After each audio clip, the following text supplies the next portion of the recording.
Hello, faithful politics listeners and watchers. If you're joining us on YouTube, it's great to be here with you today. This is Josh Bertram. I'm the faithful host, and I'm joined, as always, by our ever political host, Will. It's good to see you, Will. Hey, good to see you too. And today we get the distinct honor of having a repeat guest, one of our favorites, Nijay Gupta, Dr. Nijay Gupta. Nijay is a professor of New Testament at Northern Seminary. He's the co-host of the Slow Theology podcast and also founder of the CruxSola blog. He's written numerous books, so many. I think I was calculating like 3 books since we've interviewed you, which is crazy at least. And his books includes, 4, Tell Her Story, A Beginner's Guide to New Testament Studies, 15 New Testament Words of Life, and also commentaries on Galatians, Philippians, Colossians, and 1st and 2nd Thessalonians. In his spare time, he saves puppies from imminent doom, and he's also the co-editor with Scott McKnight, The State of New Testament Studies, and a senior translator with the New Living Translation. He lives in Portland, Oregon, and today we are talking about his latest book, Strange Religion, from Brazos Press. Nijay, thank you so much for joining us. Thanks, guys. Yeah, I need to get like, I don't know if it's 3 times or 4 times. I need to get like some kind of certificate in the mail. You know what? We can make a certificate if that will make you feel good. We definitely can. I'm the kind of person that would appreciate a good old-fashioned certificate. I've got to ask, how heavily are you using ChatGPT to write these books? Because at the rate that you're, you know, I'll tell you a funny story about ChatGPT. Like, Please. This is a little embarrassing, but I looked up like, who is Nijay Gupta? Just curious, right? Just curious. And what's funny is it comes up with wrong information. Like, it has some correct information, but it comes with wrong information. I'll say Nijay has written a book on Revelation, and then I'll correct it and I'll say Nijay has not written a book on. It's like, my apologies. And then it'll say my information not always correct, and then I'll say, where did you get this information? And it'll say, well, we use these algorithms, this and that. And I remember one time learning that it attributed a quote to somebody that was false. And so I asked it, do you ever offer wrong information without being clear that you don't actually know whether the information is correct or not? And I said, maybe sometimes. I said, no, it's a yes or no question. It's a yes or no question. Have you or have you not? And then, I said, nope, just give me one word. One word, yes or no. Sounds a lot like Donald Trump. Yes. I know. I got ChatGPT to admit that it so good. Sometimes gives false information without warning. I love that. It's funny because now you can, I'm sure that you guys are having to deal with it with your students now. Maybe not on the level you're at, but actually, I don't know, probably just as easily on the level. I listened to a couple of podcasts, and I don't know if we want to get down the rabbit hole of this, but I listened to a couple of podcasts, and, there's kind of doomsday people, but there's also people that say this is kind of the future.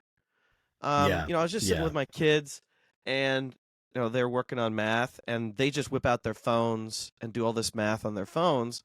And I remember when I was a kid, many, many centuries ago, and the teachers kept saying, you're not going to have a calculator with you all the time, right? I don't know how old you guys are. Remember that? Yes, and I absolutely remember that. Now I'm like, I have a calculator with me. Not only that, I have the full power of the internet with me all of the time. Yeah, I mean, not even a calculator. I wouldn't even use a calculator. Yeah. I'd go to Wolfram Alpha and let it take me through all of the steps. Totally. And so, I'm curious how we're going to utilize artificial intelligence in the future. But that's subject for another podcast. I'm old enough to remember my 3rd grade teacher telling me I'll never be president because I'm black, if that gives you any indication how old I am. There you go. Yeah, that's what rough, century were you born? Unfortunately, in the 20th. Oh, boy. Unfortunately. Well, I mean, speaking of being old, we're going to talk about a very ancient religion today. Good transition. Christianity. That was a good transition, wasn't it? That was good. I like that. ChatGPT didn't even write that for me either. That was like totally up here. It was amazing. So But in all seriousness, you have this new strange religion. Not that you have a new strange religion, but a book called Strange Religion. Yeah. And I gotta say, I almost finished it. I was like 15 pages left, and then it was 11:45 a.m. Eastern Standard Time, and Will is man. If you're late, he loses it, flips tables, goes crazy. So I was 3 minutes late, even with that, and so I had to stop. But man, what a great book, man! Super inspiring. But we gotta ask. So like, one of the questions we always ask is, who picked the title? Did you pick the title, or did the publisher? Oh, good question. So for probably 2 or 3 of my books, my title has been vetoed by the publisher. And I fought with them sometimes. Sometimes I've given in. Sometimes I fought with them. Sometimes I thought they had a better title. So let me just give a couple examples. Beginner's Guide to New Testament Studies. I'd originally called it Across the Spectrum of New Testament Studies because I was looking at different views on the debates. And they came up with a beginner's guide, and it ended up being a much better title for marketing and for textbook adoption. So I thought they did a better job with that one. My original title for Tell Her Story, I'm embarrassed. It was so bad. The original title was The Women Leaders of the First Christian Churches. Yeah, Tell Her Story better. Yeah, and it was, so my title was accurate.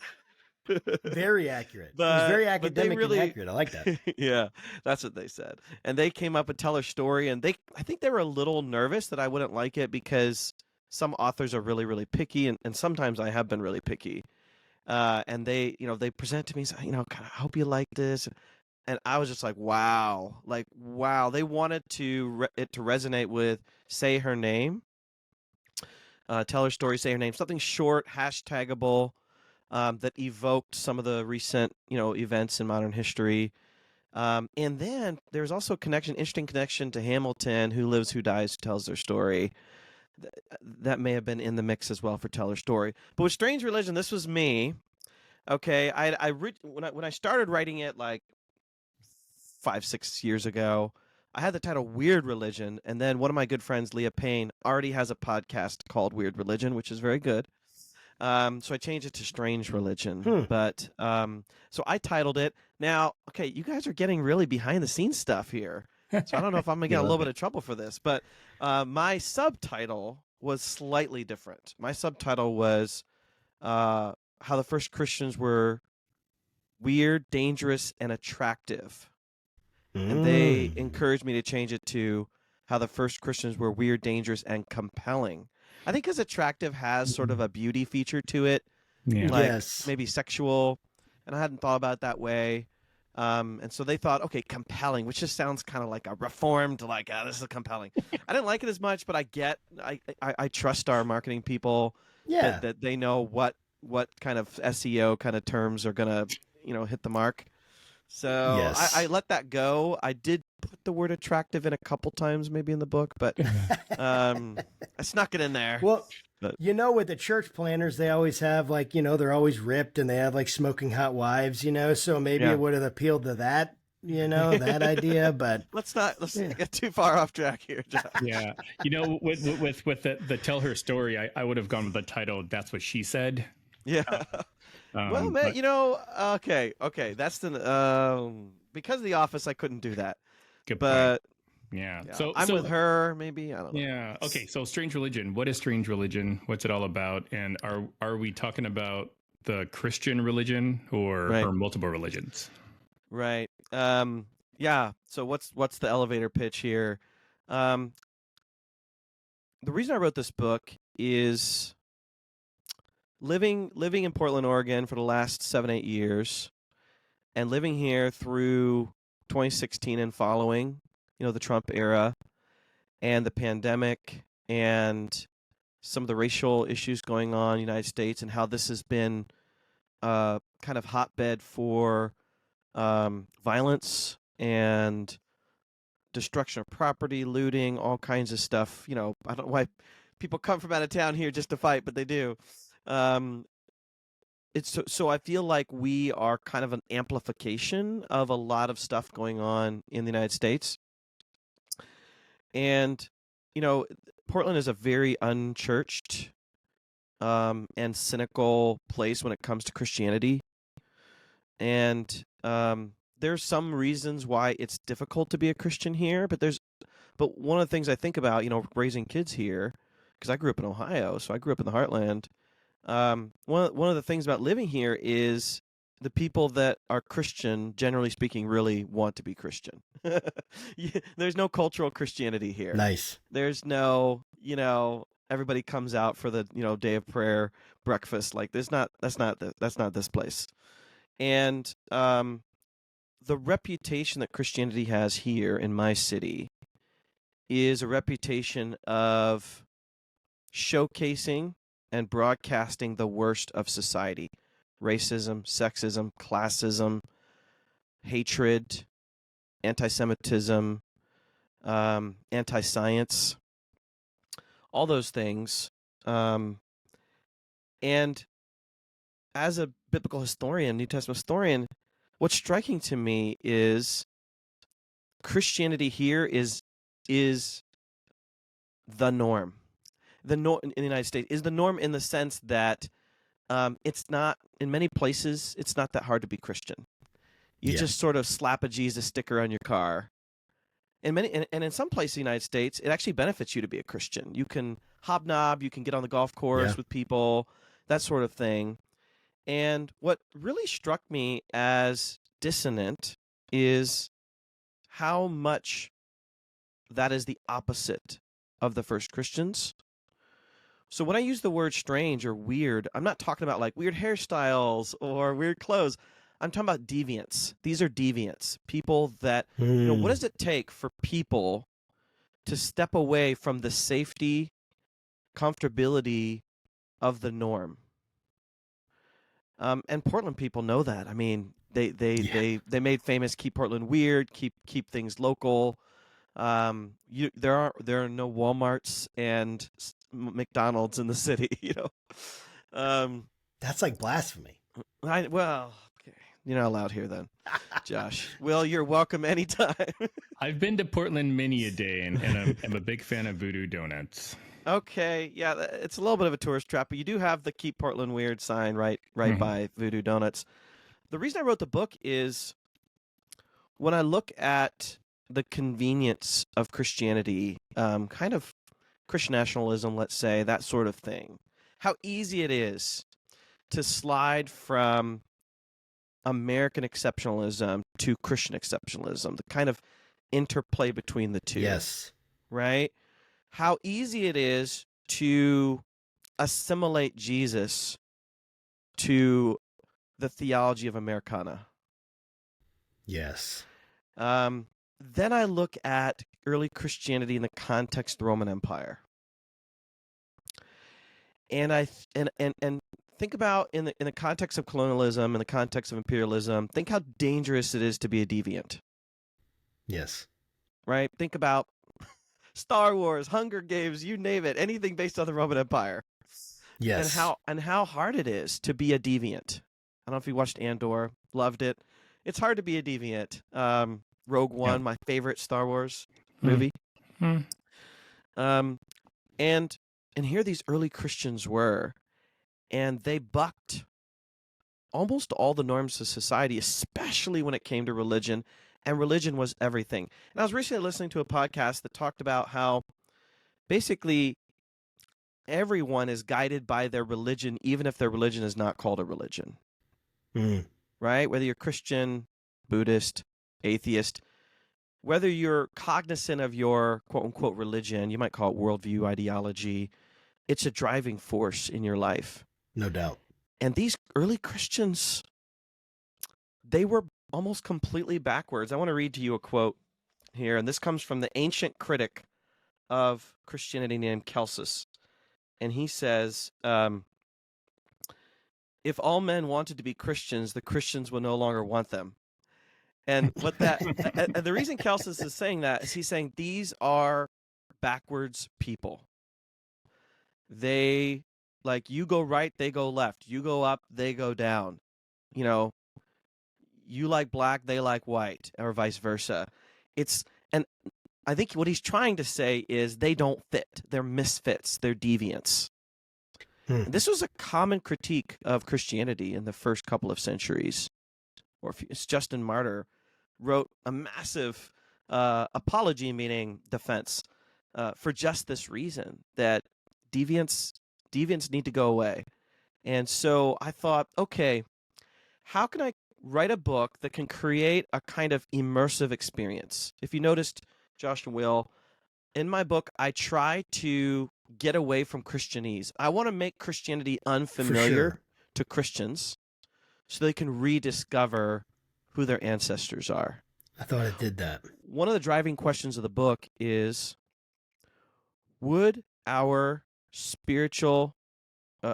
ancestors in Christianity recognize us as their spiritual descendants? Would they recognize us as their spiritual descendants?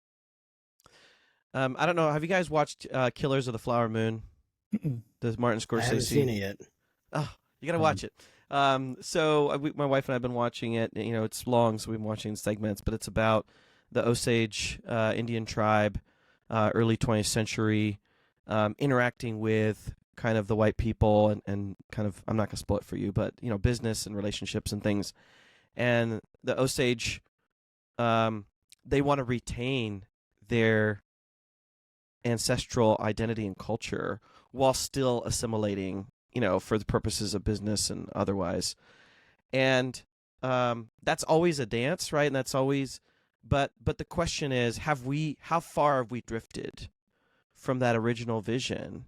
And in my conversation with various people about this, they've asked, how's this happened? How is it that people that go by the name Christian today don't actually think, live, and act in a Christianly way? How is that possible? And the only answer I can come up with is they don't know their heritage. They don't know their patriarchs and matriarchs, their original ancestors. And they never learned the way.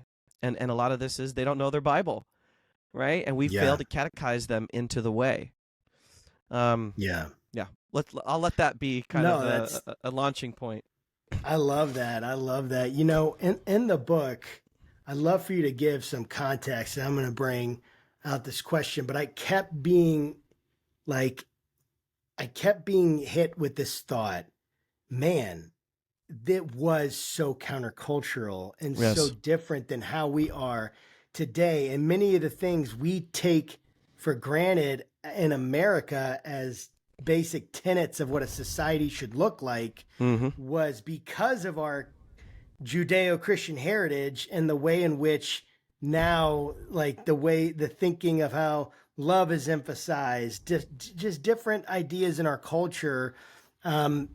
We like don't even understand how different it was, the world that Christianity entered into, because we've been shaped so much by a world that has been basically shaped by Christianity. And one of the things you bring out is this idea that I had not heard in this sense of this pax decorum, which is kind of this keeping peace with the gods. And I always heard of Pax Romana, right? How there's this peace that Rome has to keep. Right. What is that? Help us understand how early Christianity, like the world it came into, by understanding the Pax Decorum and the Pax Romana, and how those two things were interconnected in the minds of first century people. Yeah, you say, you know, so much of America has been shaped by Judeo-Christian culture, but so much of America has also been shaped by Roman values. Yes, you're absolutely right. Yes. And that is a double-edged sword, right? It's there's some positives there in terms of structure, but we'll get to some of the downsides in a moment. So Pax Deorum, you had it almost right. It's Latin. Pax Deorum. It means peace with the gods, keeping peace with the gods.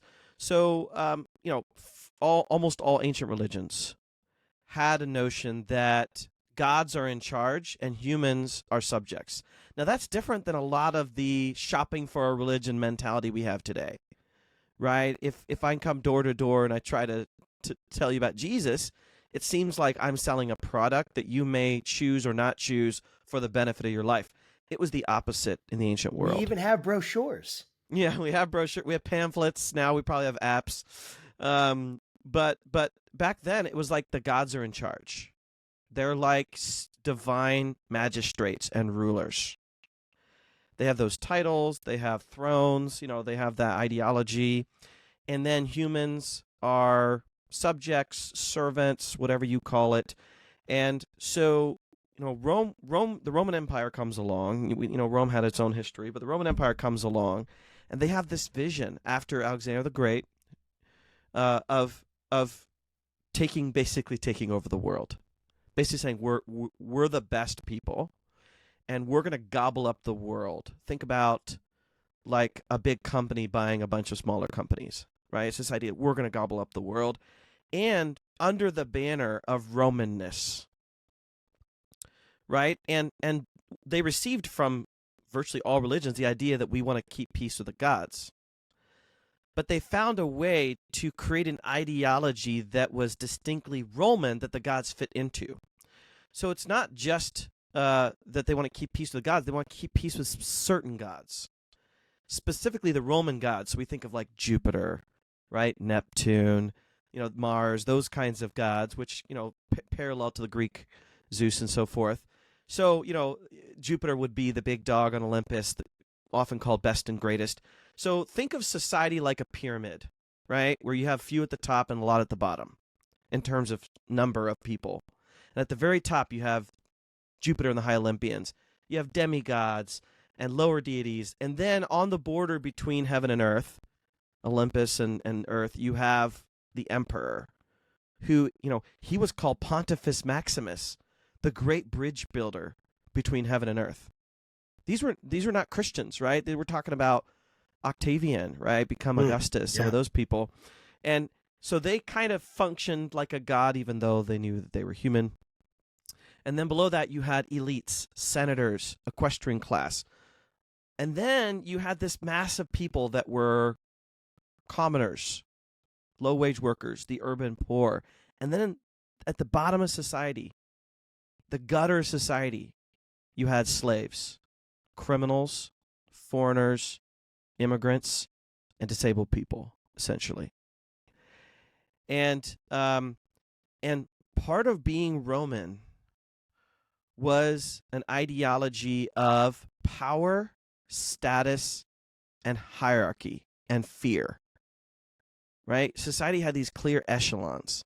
They're the rulers and they're the ruled. They're the superior and they're inferior. So Rome was brilliant. They said anyone that wants to become part of our empire by conquest, we will conquer you. You're welcome to join us as long as you Romanize, as long as you assimilate. So any religion that comes in, there were all these religions from Egypt, from other parts of the East, in a sense Judaism, as long as they Romanize, mean they find their seat at the table recognizing the grandeur of Rome. Now, Jews had all kinds of different ways of doing this. They refused to worship the Roman deities, but they made a deal. Many of them made a deal. We won't make sacrifices to the emperor or to Jupiter, but we will pray for the emperor. So they were able to make some deals, so that they could kind of get by. Christians come along, and they completely broke all of the codes of how you would keep peace with the gods. If you didn't keep peace with the gods, Romans believed that you would incur wrath. And wrath could be pestilence, war, civil war, society breakdown, all those kinds of... They thought statues would, shoot you with rays of lightning and fire and all kinds of stuff. And so Rome, not formally but informally, Rome made a differentiation between religio, which is approved religion, and superstitio, which is dangerous religion. So superstitio would be things that aren't officially regulated. A religion that wasn't really old. Like Judaism could say, we are really old. We go back to Abraham and before. We have patriarchs. We've been around. Christians, we go back about 5 years to this person named Jesus, who by the way, was a criminal condemned by Rome. That's not a good look, right? So imagine if I said to you guys, hey, Will, I have an idea for a new school, but we're not going to have classrooms, teachers, textbooks, or students. Where do I sign? You'd say, how's that a school? That sounds weird. Well, that's because he's from the West Coast. Yeah. There you go. He's like, can I still get an A? But this is what the Christians did, because the building blocks of religio, appropriate religion, successful religion, was temples, sacrifice, priests, and cult statues. And Christians didn't have any of those things. And there was a big thing where you want to respect the gods, but you don't want to get real intimate and close with the gods. Like, that's dangerous. That's playing with fire. You go through professional routes. The example I use in the book, Josh might remember this, is fireworks. In some places in the Midwest where I'm from, anyone can buy fireworks pretty much anywhere and explode them in your backyard, hoping not to blow off all your fingers. But I lived in the great state of Massachusetts for 5 years, and they were very serious that fireworks are very dangerous and only professionals should handle them. So the individual is forbidden. The untrained individual is forbidden from handling fireworks. This is actually very similar to how Rome viewed religion. Let's leave it to the professional Roman priests. Let's leave it to the temples. Let's not put religion in the hand of individuals, or they're going to blow their fingers off and other people's fingers too. Think about all the scared dogs out there, because people in Indiana are lighting all their firecrackers in their backyard. And Rome said, hey, we don't want to give religion to the individual, because it is an uncontainable power that will completely explode. And I've been just working in 1 Corinthians just this morning, and Paul says, you've been gifted in every way with every spiritual gift. God has held nothing back from you. So God has given you the $99 firecracker pack. The mortars, baby. Yeah. When you go to the store, I don't know if you guys are in places where you sell firecrackers, but you go to the store and there's like the little pack, and then there's the big one, and then there's like the humongous one with everything that's like $300. Like, that's what Paul's saying. It's like, you've been given that. And then we say, oh, it's volatile. You say, this is the power of God that's been given to you. Nothing has been withheld. And can you imagine how dangerous that is? Imagine how dangerous spiritually, politically, economically that is. Think about when, in the book of Acts, when Paul and Silas are in Philippi, and there's this woman who is possessed by a spirit, like a divination spirit, and able to predict these things, do these things, and Paul gets annoyed and he casts out the demon. And this was an economic problem because the masters of that person make money off of her, right? We're not just talking about religion. Religion is tied to economics. Livelihood. It's tied to politics. It's tied to civic life. It's tied to livelihood, right? Religion wasn't just one part of life to make your life better. It was everything, and it was connected to everything.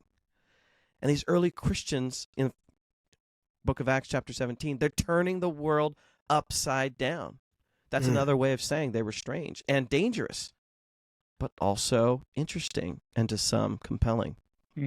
What's weird is, so I follow politics more than I follow religion, but sure. In a lot of the debates that are going on, especially about religion in the public square, is Christians are losing their sense of religious liberty, or Christians are being oppressed, and I'd be curious to find out how does our supposed level of religious oppression in sort of the modern era, equate to the religious liberty or freedoms that they had kind of back in the Greco-Roman world. Because I've always assumed that those that are sort of espousing, Christians are being oppressed or being, persecuted, are hearkening back to a time when Christians weren't persecuted or oppressed. So I'd love to kind of just get your thoughts of that. Yeah. Well, again, it was different in the Roman world because Rome had a tolerance policy, generally speaking, the more the merrier in terms of religion and gods, as long as it was Romanized. And they had people that would check up on these things. And you just didn't want to get out of control. And you didn't want anything that was anti-Roman. That would be the end of it. They would go napalm on you if you did that. I don't know how the Christians survived that. Today, I think what seems like religious oppression is actually just a sort of Christian culture. It's not really the religion that's being persecuted. It's the way that Christians are behaving. Real religious discrimination is discriminating against the religion and the practice of religion and the worship of gods. What often we're seeing is just one person's nastiness against another person's nastiness. So I wouldn't actually count a lot of that as religious as much as cultural and ideological. If someone was saying, "Hey, I'm not going to give you this job because you believe in Jesus Christ," I actually don't think that happens a lot. I don't think it happens a lot as people say it happens. Yeah, but in America, yeah, for sure in the West.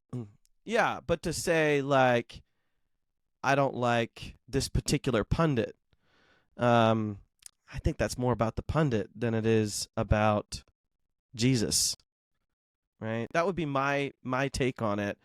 I think it depends on where you are, what kind of organization you are. I'm in the academic world. It actually is very difficult to talk about my beliefs and in the context of, the academy. I wouldn't call that persecution. I would just say these are some of the messy elements of interreligious dialogue. I don't want to force my beliefs. I also don't think we should hide them either, and I wish we had a better way to do that. Yeah. I wouldn't call it persecution. I think what often people feel when they're feeling persecution is their wish that everybody was like them, but that's not going to happen. No. I think we just have to be okay with that. That's not going to happen. And I love Mike Bird. I don't know if you guys had Mike on the show, but you should if you haven't. I love Mike Bird's approach. Yeah, keep trying. I love Mike Bird's approach because he lives in Australia and they have their own challenges there. He said we should all Christians should argue for religious freedom for all religions in their country, not because we validate all religions from our own faith, but because if our religion ever came under fire, we would want freedom, right? And therefore we should extend it to others. I think that's a great case. And so yes, I'm not okay, this is going to open up a can of worms. But you guys like that. I'm not a believer in a Christian country. I would feel very uncomfortable with that. What? Because of the easy slip into nationalism, Christian nationalism.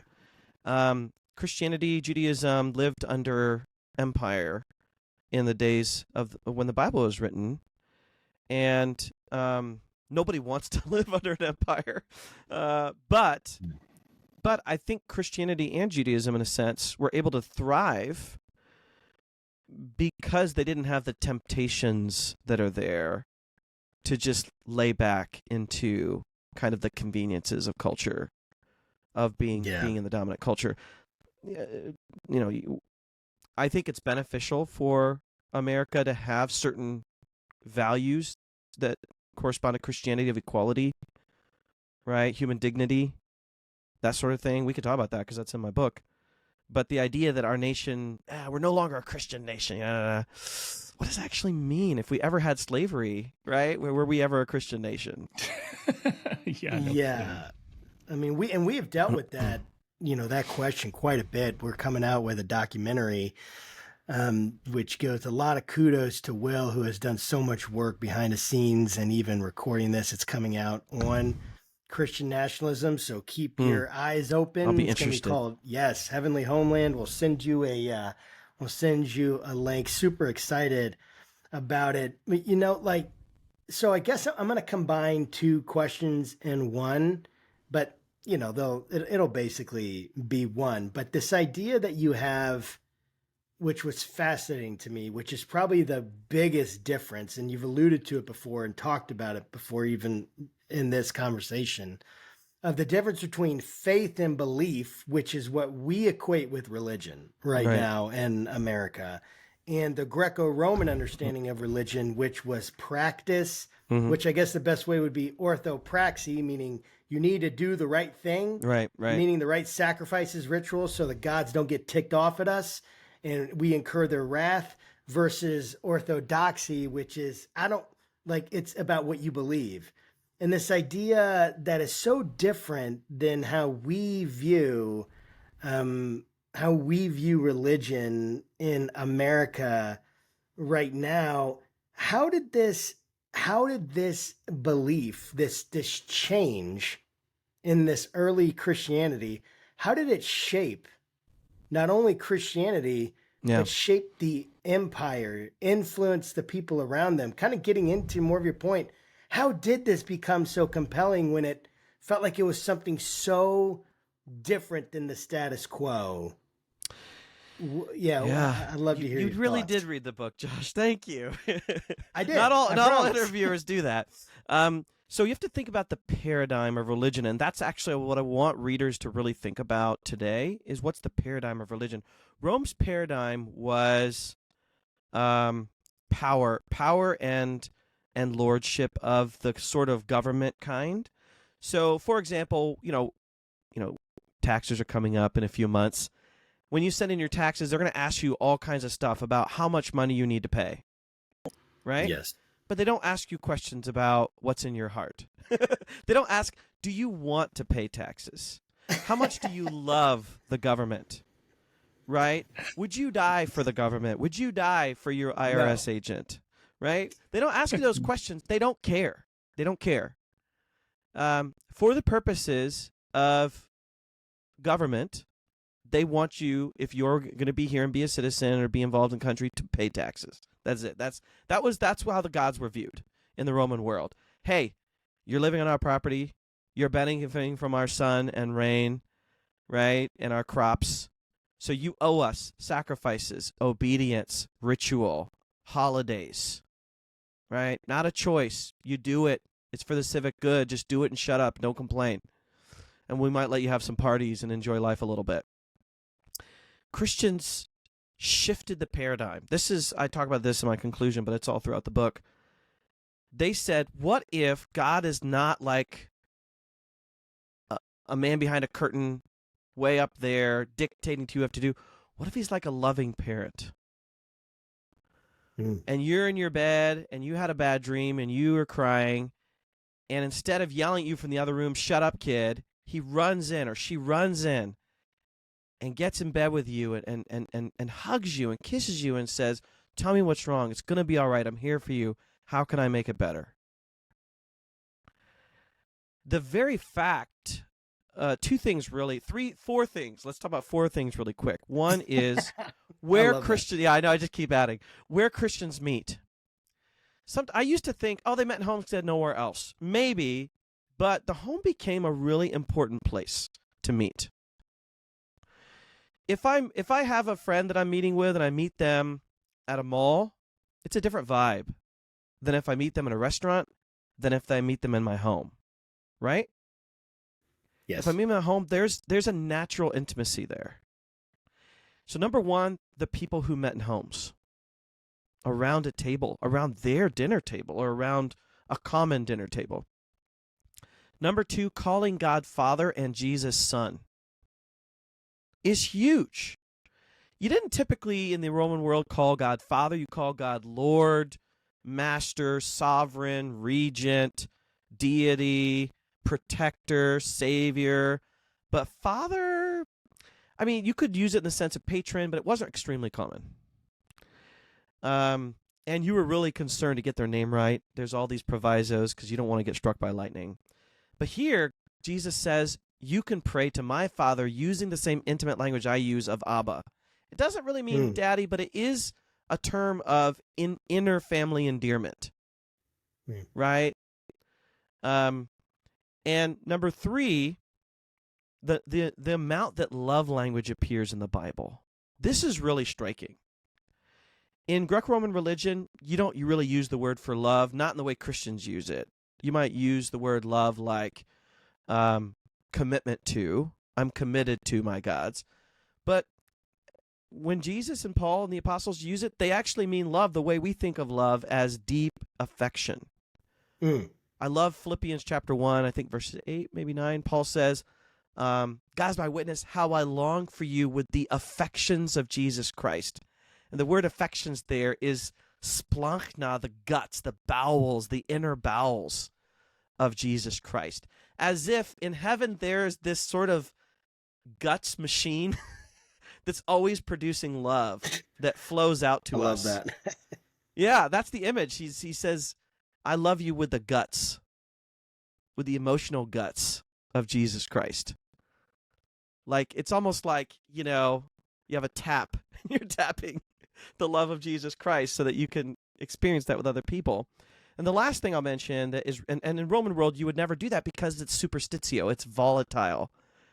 You don't want to love the gods. If they come down and want to have sex with you, that's fine, that's their prerogative. But there's not real love. My wife and son and I are watching Percy Jackson, the new Percy Jackson show, which is about the Greek gods. It's actually reinforced in the show pretty well that the gods really don't care about you. Now, there's a little bit of a twist to that in there, but that's the idea, and that's true.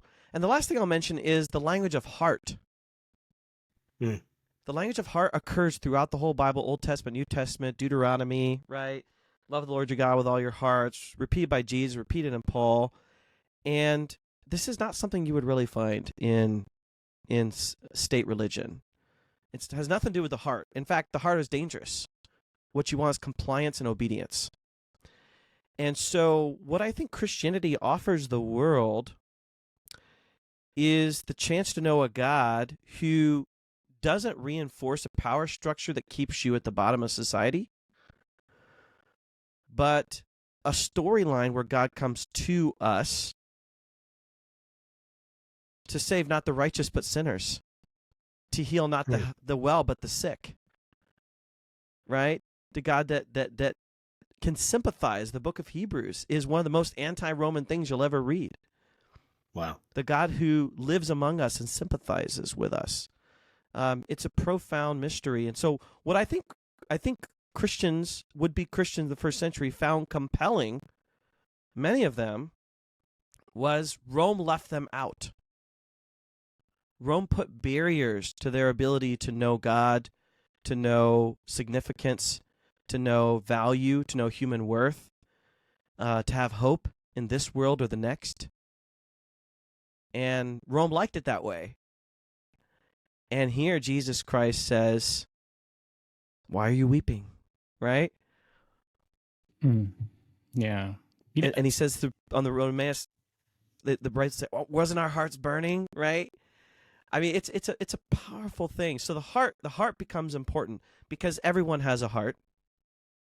Everyone has a heart, and anyone with a heart can connect with the heart of God. I mean, that's the story you would not hear in the Roman world.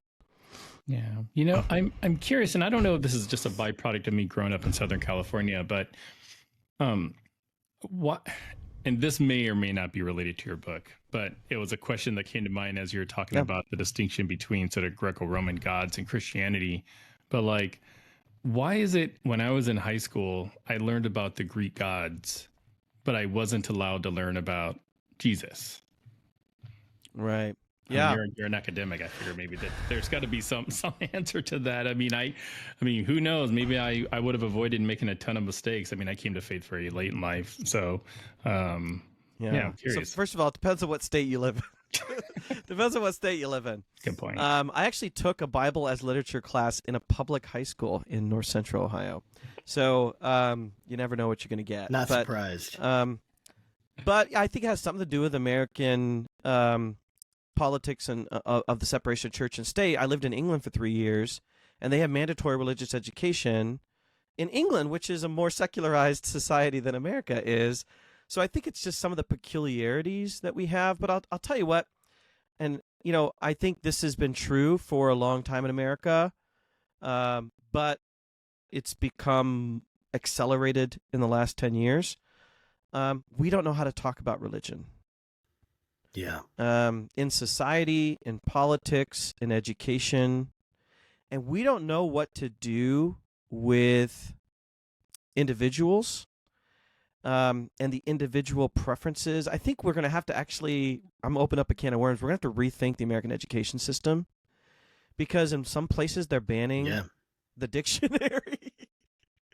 The dictionary. Look up that one, guys. That's crazy to me. In some places they're banning the dictionary, and in other places they don't talk. They can talk about every religion except Christianity. That's not helping our young people learn how to live in a diverse intellectual world. No. I'm worried. I think that there's a kind of a joke. Both my wife and I went to state-funded colleges, and the joke, we both did some religious studies in college. She was a major, I wasn't, but the joke is, you could have a Hindu professor that was confessionally Hindu. You could have a Buddhist professor that was confessionally Buddhist, but you couldn't have a Christian professor that was confessionally Christian. I think that is because of our unique history of the dominance of Christianity and perhaps proselytization, things like that. So we're still in knee-jerk reaction from many years ago.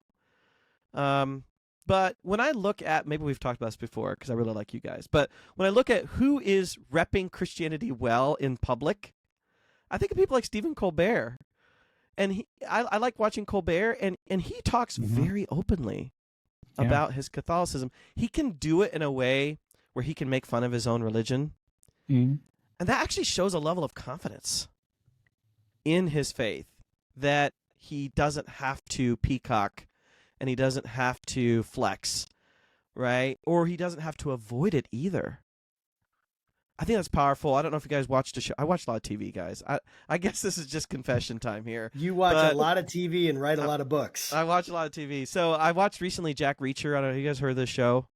It's like a kind of a action kind of drama thriller thing. And the guy who plays Reacher in the TV show, which is different than the movie, which is Tom Cruise. The guy who plays in the TV show is a Christian, and he has openly talked about it. And it was interesting because people criticized him, saying, "Why are you in this show with violence and sexual context and things like that?" And he had a great answer. You guys should watch it. He talked about the power of storytelling.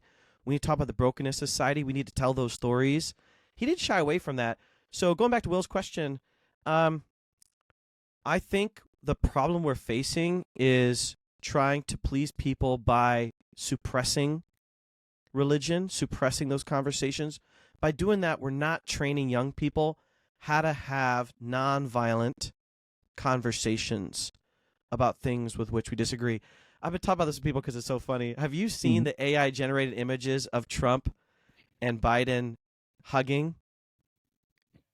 No, so there's you should watch it. So it's like they asked AI art generate images of Biden and Trump as friends. And it has them hugging, it has them cooking together in like sweaters, and it has them like sitting and having coffee. And I tell you what, it's funny, but it's also powerfully inspiring. Can we, when I think of civil discourse, right, civility, this is right up the alley of this podcast. I'm glad we're hitting the nail on the head here. When I think about civility, right, synonyms I think of are being nice or being polite. But if you go back to the root of the word civility, it comes from civis, which means city, the city. Right? And so to be civil is to learn how to exist together in a political community, to exist together in a mutually beneficial community, in spite of differences and perhaps even with the benefit of differences. And so what I hope for our education system is, so for example, like my daughter who's 12, in her middle school class, they're studying religion. And they're studying different religions. They are well studying Christianity as well as other religions. I'm sure it's a short section on the atrocities of Christianity. But it was funny. Some of my daughter's friends were over, and there's like, "Why doesn't Nijay come in and teach that?" I was like, "I don't think they're going to ask me to do that." But I've been actually asked to talk about, when my daughter was even younger at elementary school, I was asked to come in and talk about my conversion from Hinduism to Christianity and talk about some of the good things about Hinduism, some of the good things about Christianity. So here's the question. Could I come into a school and talk about Christianity? Yes, I would love that. But could I also come to a school and talk about Hinduism and my experience in Hinduism and say neutral and positive things about Hinduism? I can. Yeah. So I think there's a question of our confidence in God to be able to have civil education-focused conversations. So the missionary William Carey, long time ago, went to India to be a Christian missionary, and one of the first things he did was translate the Hindu sacred texts into English. Wow. Because he wanted to understand them, right? And that's what we want. Amazing. That's what we want in society. We want understanding, right? Before I can have a critical conversation about your religion, I need to understand your religion. I need to understand why you love your religion. Yes, absolutely. And so Will had he had to jump off. He wasn't just offended. No, he was not offended. You did not offend him. Okay. No worries at all. And I could keep asking so many questions. And for the sake of time, though, here's kind of the big thing, Nijay, that I would love to hear from you. Is given your thinking and your current diagnosis of American religion, particularly American Christianity, because we have done a lot on this show about Christian nationalism. We're very concerned about it. The idea of religious freedom that you described, that Michael Bird holds to, we would very much be in that camp of understanding that religious freedom isn't religious freedom unless it's religious freedom for all religions. Mm-hmm. And so my question is, as you're hoping about how this book has an impact, the way it's read, the methods people use, like for instance, churches using it, small groups using it, whoever it is, what is your hope how do you hope this book will challenge, one, American Christians, and then two, non-Christians who engage with this material? Yeah. First one, I've been thinking a lot about this. I think it's a great question. So what I think happens with a lot of people who kind of embrace their Christianity or they become Christian, the natural tendency is to just add Jesus to your existing life. Kind of like a blanket, just putting a blanket over your life. And you're hoping it'll be warm and cozy and comfortable and helpful. And that's not what the earliest Christians did, right? So I take like Philippians chapter 3 where Paul says, I lose all things. I've suffered the loss of all things to know Christ, to be found in him, and so forth. So I think what that involves is Paul was talking about his ethnic identity, his heritage, all that, but he didn't actually lose it.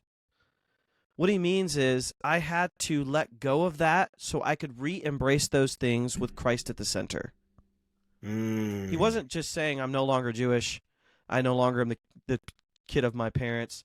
No, he still is, but he had to say what used to be the structure of my life had to be completely evaluated, not just 1% evaluated, not just 10%, completely reevaluated. And what the early Christians did is they said, we have to take apart the entire, think about like a Lego project. I have to take apart the entire thing, put Jesus at the center, and then build everything around that. And that's going to mean service is at the center. That's going to mean grace is at the center. That means compassion is at the center. That means honesty is at the center.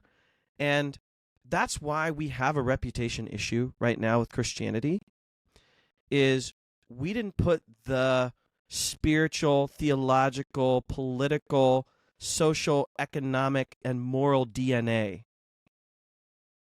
as the base code of our identity. And because we didn't do that, we don't behave Christianly. We don't think Christianly, many of us. And we catch glimpses of that, right, of the good that we see in various people like Martin Luther King Jr. or Eugene Peterson, a variety of great people out there. But I think the challenge that we're facing is we don't think and act Christianly. So what's the solution to that? That's why I wrote the book. We got to go back to the beginning and back to the basics. We have to start over, and we do that. I'm not just saying everybody has to read my book to be a Christian, but with the Bible, we've forgotten our heritage. We've forgotten our foundation, right? Yes. And I think that's one of the best ways to do it. And we have to have the right heroes and saints. I've mentioned this on a couple of podcasts, but I'll say it here because it fits with what you guys want to talk about. One of my great disappointments in recent political debates is when Vivek Ramaswamy, who's Indian, said, when I'm president, if anyone hits us, I will hit them 10 times harder. Wow. And if I could talk to Vivek, I would say to him, neither is that an Indian value, a Hindu value, nor is that a Jewish Judeo-Christian value. Judeo-Christian value would say, you hit me, I want to sit down with you and figure out what's the problem and come to a peaceable solution. We've forgotten, right? Vivek can talk the talk of Judeo-Christian values. But at the end of the day, he probably hasn't actually read the teachings of Jesus, because Jesus said, turn the other cheek. Jesus said, don't resist an evil person. Jesus said, if they ask you to carry their pack 1 mile, carry it 2, right? So I think we have to go back and say, does my life actually look like the goodness, humility, charity, and grace of Jesus Christ and the creedal apostles who said, I want to live like Jesus? That's so good, Nijay. I love that. How do people get involved with your work? How can they keep up with your work? And kind of what's your next project? I noticed online that you had, there's like a book club, but I think that's probably closed at this point. Maybe not a book club, but a launch group or whatever. But Similar. How can they follow you so that they can be aware of your next projects? Sure. And get involved and stuff like that. Yeah, the best place is to listen to our podcast, AJ Swoboda and I, Dr. AJ, called Slow Theology. We actually talk about people who are really struggling with their faith. And AJ and I, we don't try to just put a Band-Aid on it. We want to actually journey through the messy issues of what I call ugly Christianity, human suffering, deconstruction and doubt, disappointment, disenchantment with Christianity. And we just have honest conversations. That's the best place to follow me. I'm on social media, but I hope folks who like this will check out our podcast. That's really good. That's awesome. Well, thanks so much for being on the show today, Nijay. It's been a pleasure, and we want everyone to read your book for sure, Strange Religion. And pastors, if you're listening, it'd be a great one to read and take your congregations through. I'm considering it and thinking about how I can do it myself. So I just want to encourage you guys to do that. Nijay, thank you for being with us. And until next time, let's not keep our conversations left or right, but up. God bless, guys, and we'll see you soon.